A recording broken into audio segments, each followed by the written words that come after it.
Good evening सगळ्यांना। संध्याकाळी मी माझ्या जेवणाच्या कामावर निघाली आणि पहिल्या कामावर आली तर इथे काय बनवलं ते सांगते। तर इथे मी बनवली होती दाल मखनी। खूप छान अशी ही दाल मखनी बनवली, कलर बघू शकताय।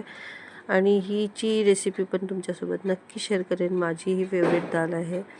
आणि इथे मी बनवले होते ज्वारीच्या भाकऱ्या, थोडंसं राईस बनवला। सकाळसाठी कटिंग चॉपिंग करून सगळं जेवण झाकून मी माझ्या सेकंड कामावर आली।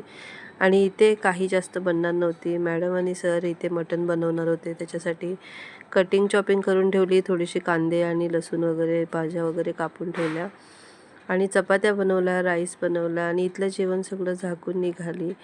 तर खाली लॉबीच्या इथे एकदम छोट्या छोट्या ह्या 2 मुली आहेत जुळ्याच्या, खूप छान अशा दिसत होत्या आत्ता दिवाळीच्या टायमामध्ये। तर घरी आल्याच्या नंतर कोथिंबीर वडी बनवली आणि ही कोथिंबीर वडी वाफ देऊन अशी बनवली होती।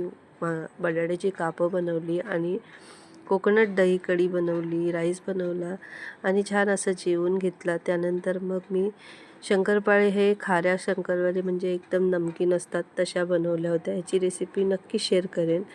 आणि ते सगळं जेवण बनवून झाल्याच्या नंतर संध्याकाळी आईकडे रांगोळी टाकायला गेली। आईच्या इथे रांगोळी काढली छान अशी आणि माझी रांगोळी आणि आईची रांगोळी एकदम सेम झाली होती। असा होता दिवस। भेटूया नवीन व्हिडिओमध्ये। बाय।